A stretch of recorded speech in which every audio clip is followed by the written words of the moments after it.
Welcome to the costs and benefits of recruiting and retaining people with mental illness. We're glad you're here. My name is Angie Hunt, Project Manager with the Work Wellness and Disability Prevention Institute, and I'll be moderating the webinar today. This webinar is made possible through the support of the Community Gaming Grant Program through the BC Government, as well as donations and memberships to WWDPI. We thank our program partners, Pain BC, Spore Chronic Pain Network, the Canadian Council on Rehabilitation Work, our Education Advisory Committee, and speakers who contribute to this webinar series. While we're waiting for others to join us, I'll go over a few technical points for the webinar. You should be able to hear the presentation through your computer speakers or through the conference call line if you dialed in.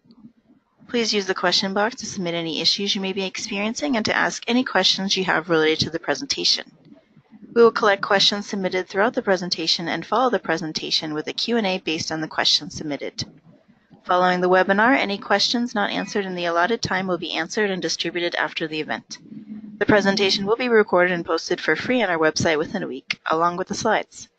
You'll be emailed the direct links for all these items when they are available. As I mentioned, my name is Angie and I'll be moderating the webinar and Q&A session. Our presenters today are Rebecca Gewurtz, Krista Benes, and Michael MacDonald. Dr. Rebecca Gewurtz is an occupational therapist and associate professor in the School of Rehabilitation Science at McMaster University. Her research is focused on work disability policy, income security, employment supports among people living with mental illness and other episodic disabilities in Canada. She uses primarily quantitative methods in her research, but has collaborated on projects using quantitative and mixed method approaches to examine the experiences of people with disabilities in Canada as they seek and retain employment or apply for income replacement benefits. Krista Benes is a program manager in the workplace mental health at the Mental Health Commission of Canada. Her experience working in frontline mental health and conducting research in career development, unemployment, and underemployment give her a unique perspective to lead the aspiring workforce and to identify ways to reduce employment barriers for those living with a mental illness. Michael MacDonald is Manager of Health Services at Jazz Aviation and provides an employer perspective to the issue. And now I'll hand it over to Rebecca. Hi, thank you. So I am going to open up the webinar by sharing some findings from some research that we have done.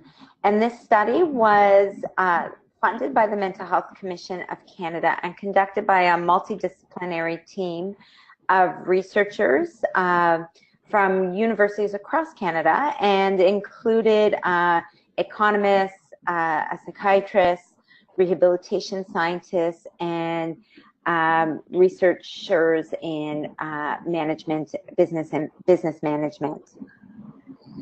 So this study utilized a mixed method approach, and we conducted 5 large case studies of diverse Canadian organizations, different types of organizations in Canada. And within each organization, we gathered data from diverse participants or within each organization. I'll get into some of those details in just a second.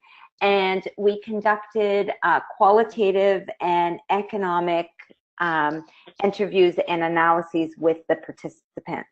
So I want to focus primarily on the findings, but I'm just going to give you some background about who we spoke to, because that provides some context. And as I mentioned, there were diverse types of businesses or diverse organizations. They included different types of businesses, from food services, agricultural, financial, and government. They were small, medium, and large businesses represented within our sample, and from different sectors, from private to public. And we also included rural and urban focused businesses, and some were for-profit, some were not-for-profit, some were unionized, and some were not unionized. So we really tried to get some diversity in our sample in that regard, from the types of organizations. And I should mention that our purpose here was to explore how people with mental illnesses were accommodated, were hired and accommodated within each organization. So that's what the study was really about. I should have started with that. I apologize. And we really wanted to explore how they were accommodated, and also the cost and benefit, the business case for hiring and accommodating people with mental illness. So that's what we sought out to do, and I've already told you now about the types of organizations included in our sample. Sorry. So I'm going to jump into the findings, but before I do that, I'm just going to mention that this study was conducted over a very short time frame. We had about a year to do this study, less than a year actually, and again, our focus was really on looking at how different organizations were focused on hiring and accommodating people with mental illness. And our recruitment really attempted to hear what was happening in organizations that had given specific thought to this issue. So these in many ways were organizations that were a step ahead of the game and already taking steps to hire and accommodate people with mental illness, people from the aspiring workforce who were living with a mental illness. So within our qualitative findings, we found three key themes, and this emerged from interviews with accommodated workers, so workers who self-identified as having a mental illness and were receiving accommodations, their co-workers, their supervisors and managers, as well as at times in some of the larger organizations, the HR professionals involved. So we really tried to get diverse representation within each organization. And within our qualitative findings, we had these three areas.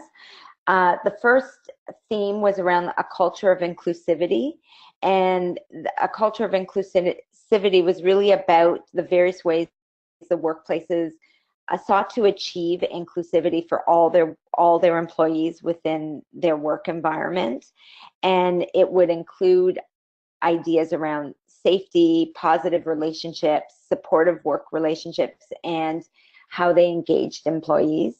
And psychological health and safety was really part of that. The second theme was about how the organization would accommodate workers with mental illness. And what we found was that most of the time this was done in an informal way. And a lot of times, a lot of the organizations, a lot of the people we spoke to spoke really primarily about universal supports that were available to everyone and how they leveraged those supports to meet their needs, and how with those supports available, things like being able to work from home or being able to flex their time, or being able to have a quiet space to work, those kinds of supports that weren't really formal accommodations, they were able to make things work using those kinds of supports. Very rarely did they have to request something different, something special for themselves because of their condition. And most often when those kinds of requests were made, what we found is that it was done informally. So it wasn't like a formalized process. And the third theme was around recruitment and hiring. And among our sample, two of the organizations would specifically sought out workers with mental illness as part of their mandate. Most of the organizations did not, and it would come up after the hiring process. But we did hear from organizations the kinds of things they put in place to allow for diversity, and they were things like having processes in place for coverage and cross-training across different positions.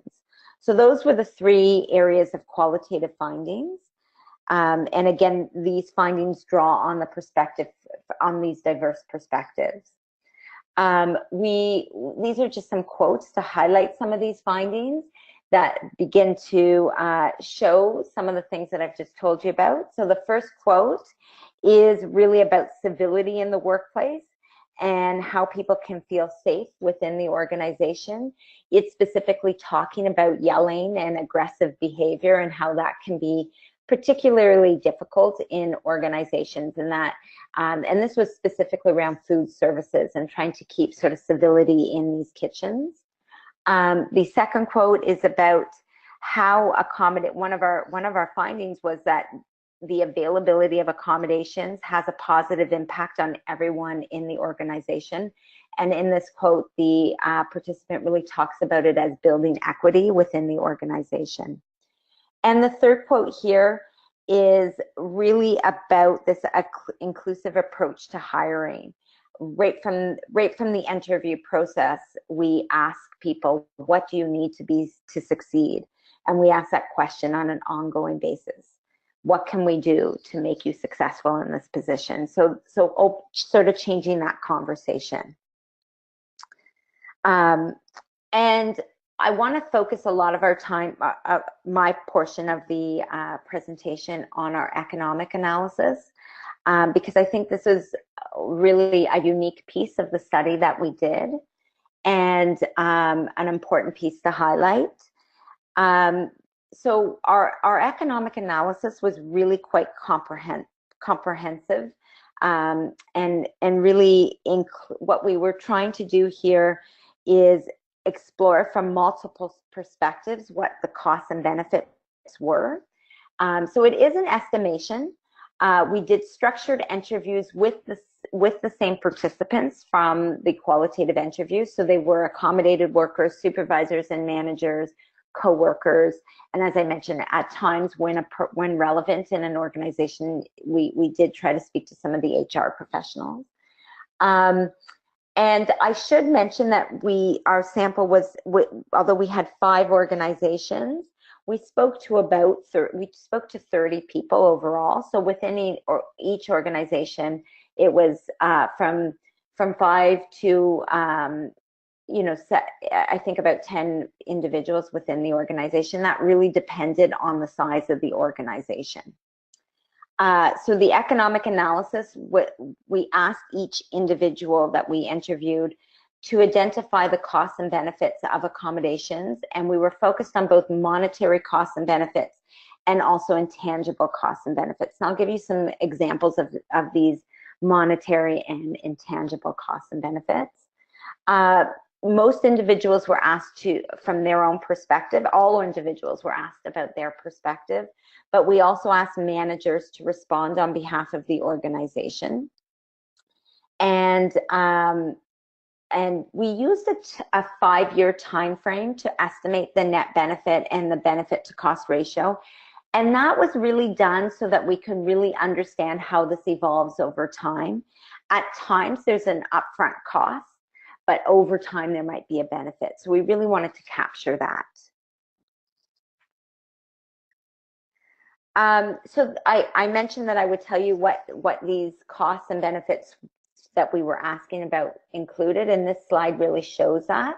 So some of the costs were things around planning, evaluation, consulting fees, training, purchases, meeting time, other time, flexible schedule. These were the kinds of costs that we were looking for. And benefits included income, work absences, replacement costs, productivity at work, intent to stay or retention, and other benefits. But we were also interested in some of these intangible benefits that you can't really put a price on. So things like job satisfaction, career opportunities, work-life balance, quality of life, quality of life outside of work, workload, work relationships, the organization, climate and culture, retention, accountability, and reputation for the organization. So this was really our attempt to be comprehensive about the costs and benefits. And this slide is meant to really display how we conducted the costs and benefits analysis. What we did is after conducting all the interviews within each organization, we created a stylized scenario of a worker within each organization that represented the people we spoke to and the people that work at those organizations. And we did that to sort of, in part, to protect the confidentiality of the workers, but also to really sort of showcase some of the key findings. And you can see that we did, although we did case studies of 5 organizations, only 4 participated in the economic analysis, and that was because the 5th organization actually we couldn't find an accommodated worker. The workers with mental illness in that organization were not specifically accommodated, hadn't disclosed, and were really leveraging those universally available benefits. So within the 4 that we spoke to, you can start to see that there was a range of positions. You know, in the food services, they might have been more entry-level positions, but in some of the other organizations, they were high-level professionals. And you can see that there was a range of health conditions, a range of employment arrangements from full-time to part-time, and the accommodations also ranged. But I want to draw your attention to the last 2 rows here, where we start to outline this benefit to cost ratio, highlighted in red here, and to the worker and the organizations. And what I want to highlight here is that when the benefits always outweighed the costs. It was always a positive benefit cost ratio. And it ranged from, for the worker, from just over 4 to just over 12. And for the organization, it ranged from almost 2 to almost 8. So quite significant benefits over costs. And just to highlight that further here graphically, you can start to see that for the organization, in all 4 of these cases, there was an economic benefit to the organization ranging from 2 to 7 times the cost of accommodating the worker. And similarly for the worker, in all 4 case studies, there was an economic benefit to the worker ranging from 4 to 12 times the cost. So quite significant. Really what's being showcased here, what these findings highlight, is that there were costs to accommodating people with mental illness to both the worker and the organization, but the benefits always outweighed those costs when you look at it over a 5-year period. So that's quite significant. But what's even more remarkable here is that these only captured these monetary benefits and costs and benefits, and that there were a multitude of intangible benefits for the organization that aren't even captured in those numbers, that don't have a monetary value to them, but are still quite important. Things like job satisfaction, quality of life, organization reputation, relationships among coworkers, retention. Those kinds of things are quite important, and came out in our findings, and were really significant in all the organizations. So I just want to highlight that for both the organization and the accommodated worker. So the key message here is that attending to a healthy workplace culture is really critical to supporting the diverse needs of workers. And this includes workers with mental illness.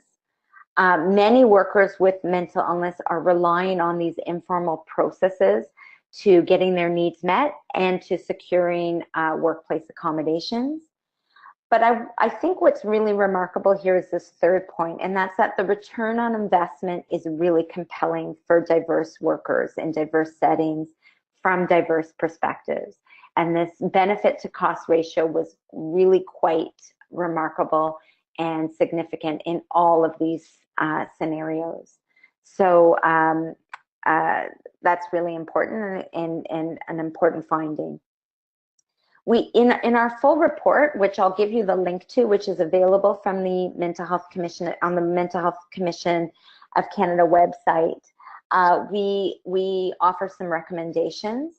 And that our first one, I think, is probably the most important here, is that organizations really need to look at what kind of supports and benefits they can offer to all employees and how they can strengthen those supports and benefits. And building an inclusive workplace culture that values diversity, values open communication and employee engagement is really quite important.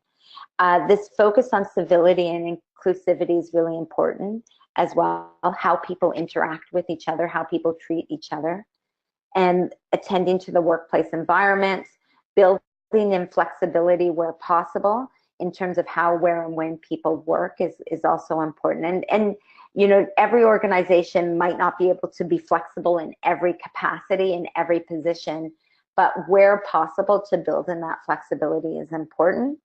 And to look at how work teams support each other, look for opportunities to build that natural peer support is really also important.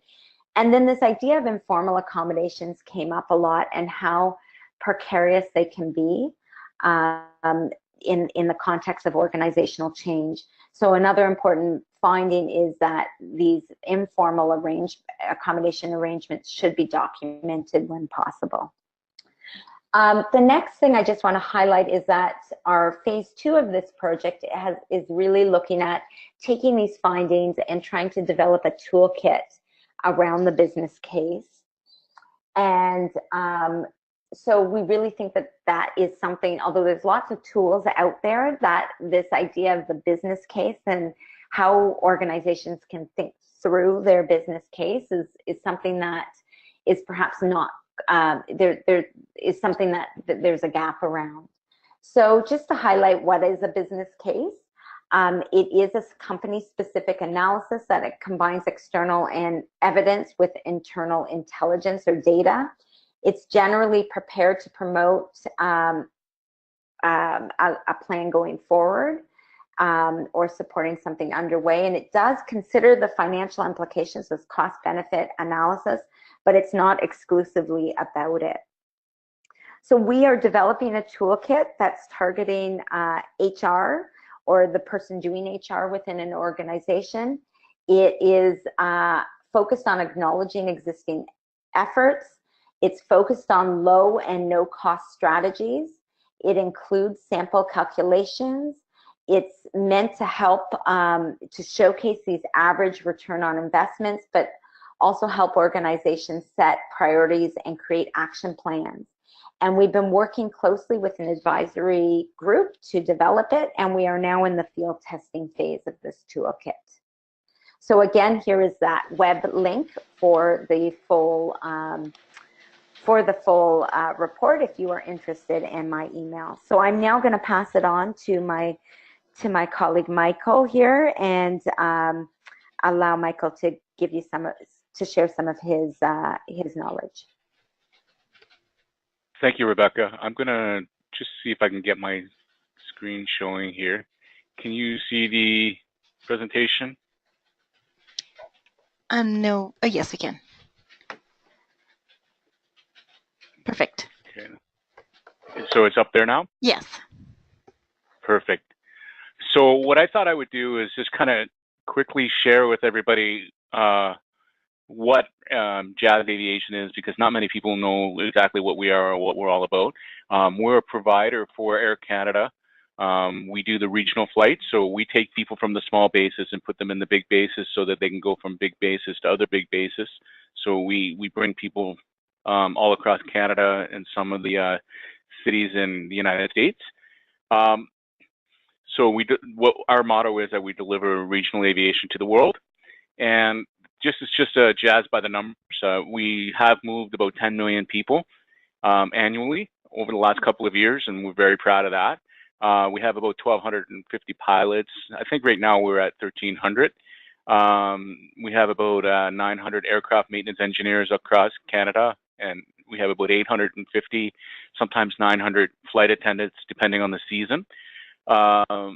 We have airport staff, that would be customer service agents, those people who are taking your tickets at the gate, the ramp attendants and stock folks are all taking care of all the background stuff that's going on. And then we have dispatch professionals out of the Halifax area that kind of govern all 700 flights that happen every day. And we go to over 70 destinations in North America, and we have over 100 aircraft. So there's a lot of moving parts to what we do. And, you know, grandmothers and kids, college kids, and, you know, business people are relying on us to transport them safely from one base to another. So this is just an example of what our hangar looks like in Toronto, line maintenance, where they do the ad hoc repairs. And as you can see, there's a lot of heavy equipment there, vehicles and welding machines and so on, skyjacks, and there's harnesses and so on. And then in Halifax, this is the heavy maintenance where all of the aircraft is disassembled every 2 years and then reassembled according to Transport Canada's requirements in order to make sure that the aircraft is properly operational and it's fit to fly so that we can get you where you're going safely. And you can see the gentleman there with the harness hanging from the ceiling of the hangar. And there's all kinds of activity happening. It's a very busy place to be. Our flight attendants do a lot of great work for us to make sure that you're comfortable and you're safe when you're on the aircraft. And the flight operations, our pilots are responsible for what happens in the cockpit. Those are what's happening behind the closed doors when you're at the front end of your aircraft. And then the ramp operations is just to show you guys what the ramp looks like. There's a lot of stuff that goes on the tarmac in terms of fueling and transporting the aircraft up to the gate and so on. And then behind the scenes, we have dispatch, which is responsible for overseeing those 700 flights. And then we also have the gentleman there with the glasses on his forehead, and he's showing a tray of different things that go into the aircraft. And one of those items could be a finely machined piece of equipment that costs about, you know, $200 up to $5,000 that go into the aircraft to make sure that the aircraft is operating safely. So a lot of attention and detail goes into getting people in the air and helping them get to their location. And so in order to do all of that, you can have the best equipment in the world, you can have the best scheduling in the world, but if people aren't feeling supported, or if they're not feeling capable of meeting those needs, then that becomes a challenge, and then that's where you get unfortunate flight delays and whatnot. So we at Jazz take it very seriously to support our employees. And the cornerstone of all our activity is around diversity and inclusion. And that comes back to Rebecca's recommendation to create an inclusive workplace. And what we do is we just make sure that everybody feels emotionally secure, emotionally safe, psychologically safe in the workplace, so that they can focus on the details and they can focus on what needs to be done. And we've been successful in receiving recognition as one of Canada's best diversity employers several years in the running. We offer an extensive employee and family assistance program. We have diversity committees within the operations across Canada where we have flight attendants and pilots and so on that all volunteer to be resource experts on issues related to the Indigenous communities, the LGBT plus communities, and so on. We have extensive education and training. I lead a department of nurses and case managers and coordinators that make sure that all of our employees are receiving the support that they need to be well. We have a pre-placement medical process that helps make sure that we're setting people up for success when we bring them aboard. We know that mental illness is something that kind of, you know, you're not always born with a concern, or sometimes you acquire things over the course of life. So we want to make sure that people recognize that. And we use the Not Myself Today campaign as a cornerstone of our communication strategy to help people recognize that there is going to be fluctuations in your well-being and your mood and so on, and that's okay. Those things happen, and they are part of being human. And you could still do your job safely. You could still be very effective at work. It's just about being aware. Also, we have an extensive commitment to safe talk training and assist training, which is suicide awareness for everybody. And assist is applied suicide intervention skills training to help employees. And we've actually done quite a bit of work in that area. And we have over 130, maybe 140 individuals across the country that have been trained to be suicide aware and to be able to redirect somebody that they're concerned about if they're having thoughts of suicide. And we also received recognition last year as one of Canada's safest employers.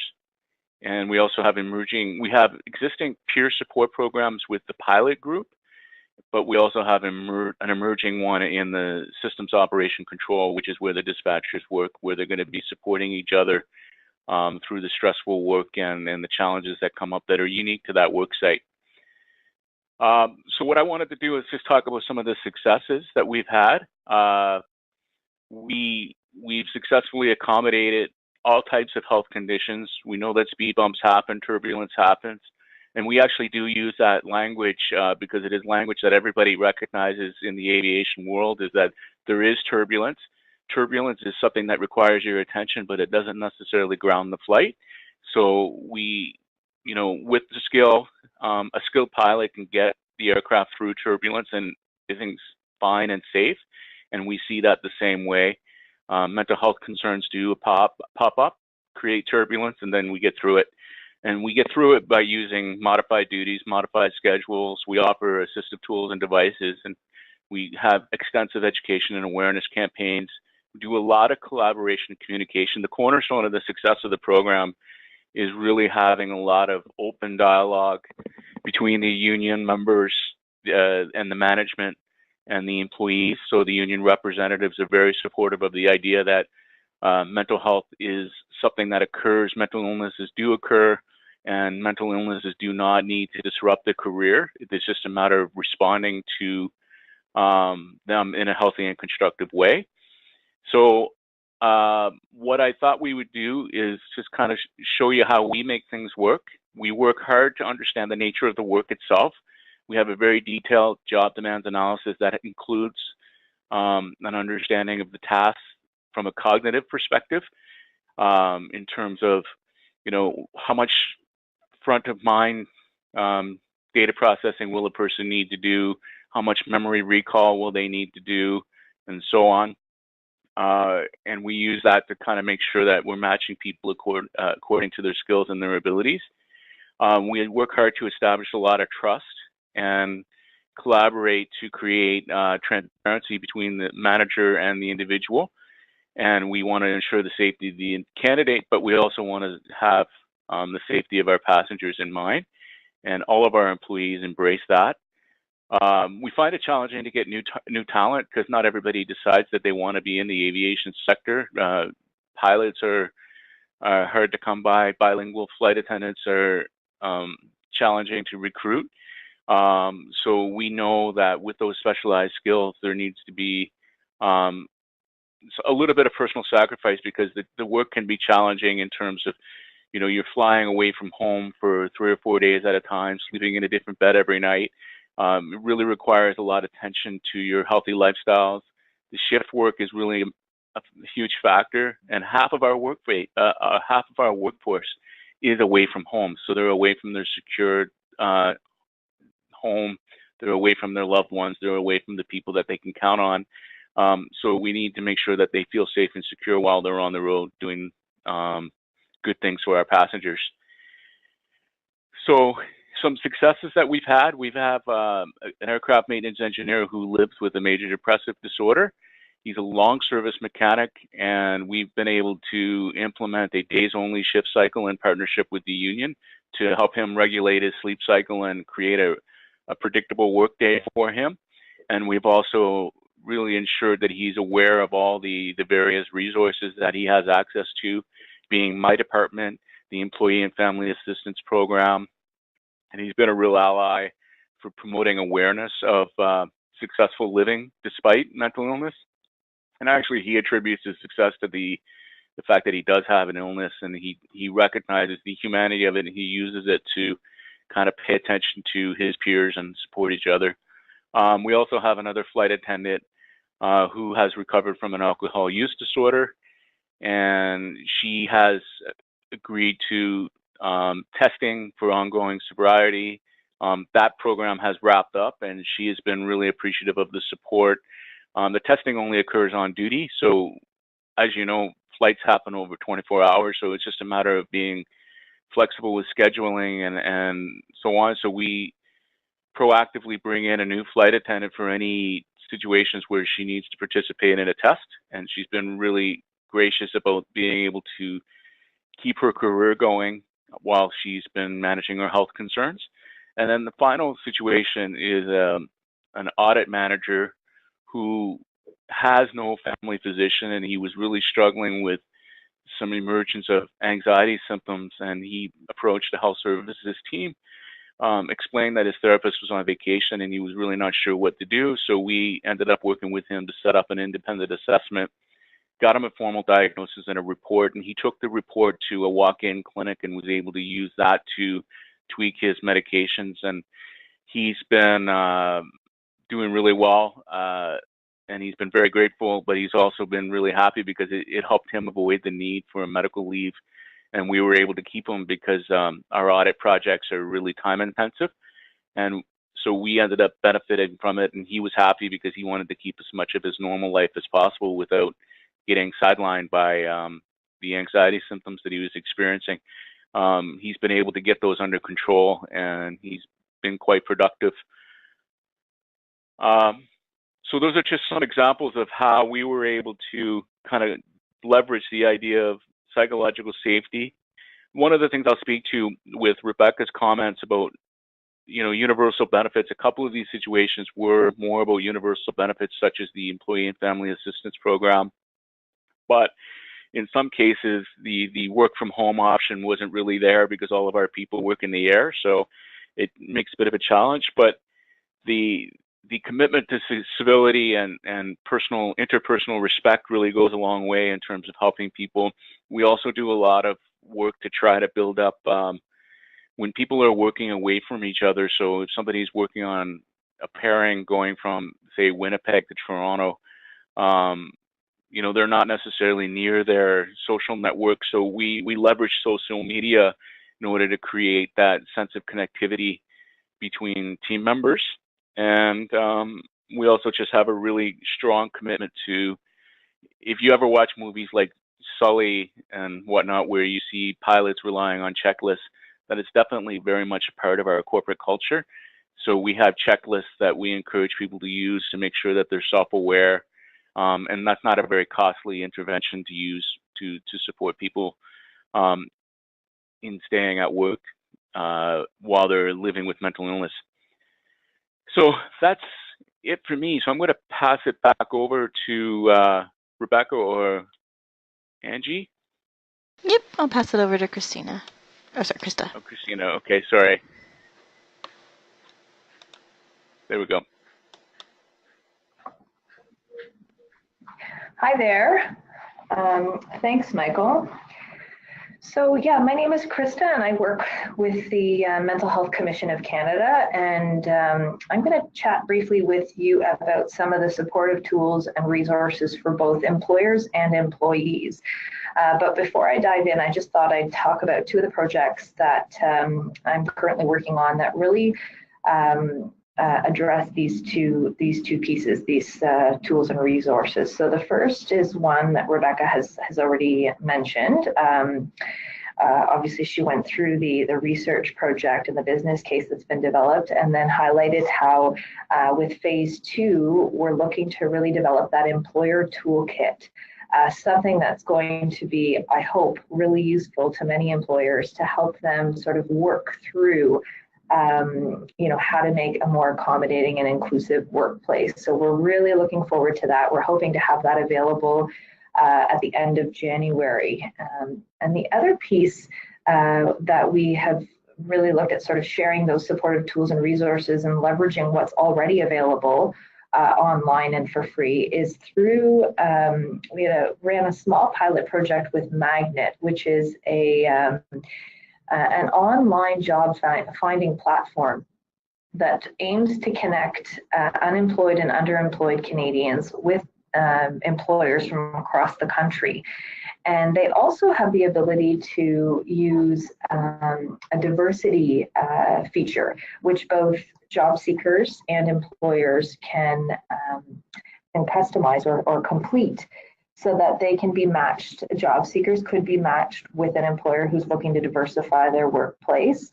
And so, be more the idea that if they're joining an inclusive workplace and a place that respects all kinds of diversity and including mental health, that maybe they'll be more open to having a conversation and feel more comfortable around having a conversation around that. And I think that really picks off to where Michael was just discussing about how that open dialogue between employees and employers is really so important. Because really that's where the conversation often begins, is around disclosure. Now, I mean, I think it's important to recognize how complex this issue is and how it's not something that's easy for everyone, or that's something that everyone wants to do. But in order to be accommodated according to the Canadian Human Rights Act, employees are responsible for making their accommodation needs known. And some of the research that points to how an employer can best accommodate those needs is there's a paper that was produced by Deloitte in 2010 where they heard some feedback from employers, and they found that when employees disclosed their illness, it worked best in terms of how employers could best accommodate their needs and allow them to succeed in the workplace. That being said, we know that stigma and discrimination is still widely prevalent, and this is a complex decision, as I have said, and one that requires, a lot of thought. And so with that, there are various types of disclosure that employees could opt to take. There's something like full disclosure, where people reveal, their mental health background to everyone, where they're comfortable talking about their mental health. Often they could be even champions or advocates within the workplace, sort of championing that workplace mental health piece and supporting other colleagues. There's selective disclosure, where you share, people decide to share their mental health background with a specific group. Maybe they confide only to their manager in order to get the accommodations that they need to better support them at work. Or maybe they strategically time disclosure. So perhaps it's when their mental health is suffering and they feel like it's the time that they have to have that conversation. So there's various types of disclosure that individuals can make, and that's going to vary according to individual comfort levels and the type of relationship often that people have with their employers. There's 4 steps that are outlined here in terms of that accommodation process. I won't take too long on it, but really is that first step is around recognizing the need for accommodation, where that either the employee requests an accommodation or the need for accommodation is identified by the employer. That's where the process really begins. Step 2 is around both the employee and employer being sort of active participants in gathering the information around what those accommodation needs are, what the restrictions are, really having that open dialogue communication on how can your employer really best support your needs moving forward. Step 3 is around writing that formal accommodation plan. As we heard from Rebecca, it's not often done in a formal way. However, there are some benefits to doing that. Although many people, can access those universal benefits in the workplace, having a formal accommodation plan in place ensures that, if there's a change in management or a change in team structure, that those accommodations are still valid and that the person doesn't have to start all over again in terms of having that conversation. You can more easily revisit it, which leads to step 4. If it's written down, then you can revisit that plan and see, is it working? Is what we've set up in place really making a difference? And if not, you can modify it to ensure that the employee is feeling comfortable and that the work is getting done. Some examples that point to not only the types of accommodations, but the structure of employment as well could be made. So accommodations could include part-time work, modifying the work schedule to allow some people to start later and finish later, or even adapting or modifying duties, as well as sort of job sharing is another piece that sometimes could happen, so that if somebody's going to be away, due to accommodation needs, that another person is more easily able to pick up where that person leaves off. There's some other really simple accommodation measures for some common challenges that could be made. So for example, concentration is often cited as a need for accommodation. There could be some private office space that you could create, or noise canceling equipment that staff could be provided with. You could, divide sort of bigger assignments into smaller tasks to allow people to sort of break up their time that they need to concentrate for. Things around memory, it's fairly easy to write instructions down instead of, often in meetings the instructions for tasks are provided verbally, but maybe it could be as simple as writing the instructions down, or as Michael said, in terms of his workplace, checklists are often a huge piece, and this is something that could be implemented into a variety of workplaces. Stress is another one that's commonly cited. I know at my last workplace, we were allowed to bring our dogs into work on Fridays, and it was a small office. I understand that this may not work with a large group of people. There'd be a lot of dog activity, but having a pet that comes into the office can really calm the energy of the space and contribute to a healthy workplace. So one of the tools that helps to guide these kinds of conversations between employers and employees is supporting employee success. Now, this is a free resource that's available, and it's through Great West Life Center for Mental Health. And it provides sort of that step-by-step tool to run through the process in terms of helping to develop accommodations and support employee success, facilitate the employee's well-being, and actually has a piece around an accommodation plan for an employee who remains at work, an employee who's returning to work, as well as some additional pieces. Another great tool is the Psychologically Safe Leader tool. And this is a tool that helps leaders to assess and address their skills related to psychological health and safety.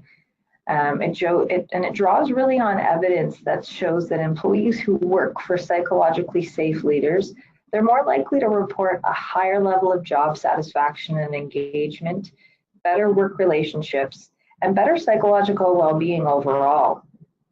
It touches on 5 different areas for leaders, including communication and collaboration, social intelligence, problem solving and conflict management, security and safety, and fairness and integrity.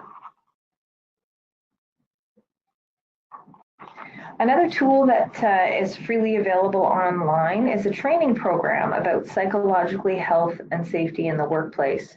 So really this is for something that you can provide to employees or use an employee yourself. And really it helps employees to understand those 13 psychosocial workplace factors that come from the national standard for psychological health and safety in the workplace that the Mental Health Commission has developed.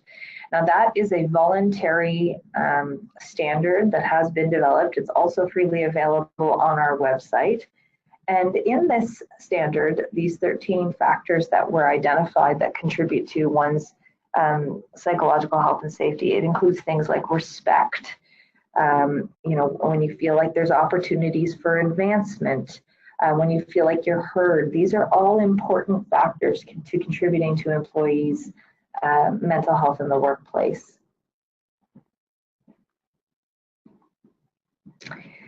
Mental health in the workplace matters. It's available at Have That Talk, and this is something that was completed through the City of Ottawa's Public Health. And there's little vignettes or videos that are displayed that really highlight those factors that I was mentioning, and some information around them and how we can all really contribute to better mental health in the workplace. There's some important trainings that can be offered to employees. There's the mental health first aid training, opening minds training, and the working mind training. The mental health first aid training is, you can check the website that's posted here on the slide. And if you have, I believe it's more than 8 staff who are interested in taking the training, then we could have a trainer come to your office to deliver it. But in addition to that, there are also community trainings that are available. So we've trained trainers across the country, and so you don't have to come to Ottawa, for example, to get the training. You can find the training in your, close to where you live or where you're employed. And it's very similar to, first aid training. It gives you, if you're in a mental health, if you're experiencing a mental health crisis with somebody, how do you respond? What can you do? What are the resources you can rely on? Who are the people that you can contact to help you work through that scenario? The working mind training is offered, there's a training specific for managers. I think that's 8 hours, but there's also one for employers. I'm just looking at the time here, so I just want to make sure that we have enough time for questions. The MHCC also offers free workplace webinars that are available once a month.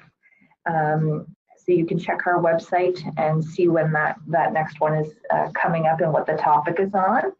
I know that these slides will be available, and so there are a number of free resources that I've included here that you could easily utilize and implement in your workplace.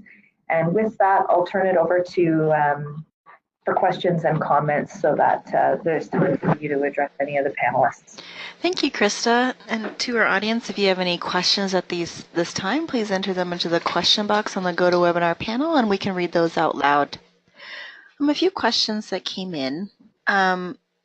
This question is for Michael. You mentioned team used social media to support each other as a team. In what ways did you use social media? Is it Twitter? Is it internal social media, texting?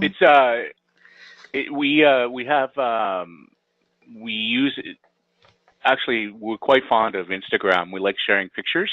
Mm-hmm. So you'll see different things happening on the Fly Jazz Instagram handle, where every month or so we'll do something to foster some kind of conversation on the social media. We'll ask people to post pictures of them wearing a pink shirt on Anti-Bullying Day. We'll have diversity potlucks, that kind of thing, just a way of fostering some solidarity. We have some different Twitter feeds where people will talk about shared stories and good adventures and so on. We have a travel forum where people pass back and forth trips on places that they've gone using their travel privileges and whatnot. Oh, yeah. So using social media to create bonds and friendships among team members. Just to create that connectivity. Yeah. Another question that came in, was there one accommodation that was found to be most beneficial over the others? A good question. I would say in terms of universal support, like things that were available to everyone, the flexibility, the flexible schedule, and work from home policies were described quite frequently among the workers who self-identified as having a mental illness. Mm-hmm. But I would probably say just as frequently was this idea of how people communicate and this sense of bond that Michael has just described. So those were probably the common things. People wanted to feel supported at work, and they wanted to feel like they weren't going to be, there wasn't this sense of being yelled at and being spoken to disrespectfully Mm-hmm. when they were in the office. So I would say it worked both ways. And in fact, people who utilize the work from home options would describe that they felt disconnected in some of the organizations, because the workspace was so good and so positive that not being there, what was also a problem. So those were the common things. In terms of actual accommodations that were done for the individual, things we often heard about were some of the things that Krista had listed. But things like having extra check-in meetings was probably the most common one. I see. Okay, it looks like we have time for one more question. What is an employer's legal responsibility to accommodate for those with a mental illness, flex schedules, etc.?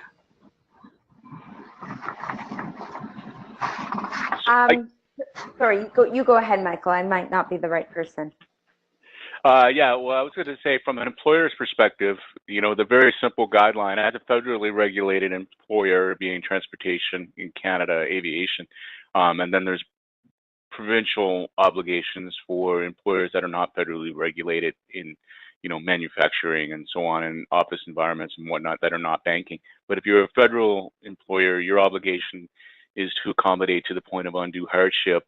And if an employee presents with a request to be accommodated with work from home or whatever, the employer and the employee have a duty to collaborate and come up with a workable solution. There's that fine line between personal preference and medical necessity that you will have to kind of gauge case by case. And really, it's part of why I was saying in my presentation that it's really about knowing the work and what are your bona fide occupational requirements. Is there a legitimate business reason for this job to only be done on the work site? So for me, that becomes very simple to say, yes, unfortunately, Mr. Pilot, Ms. Pilot, your work office is in the air, so we really can't accommodate a work from home option.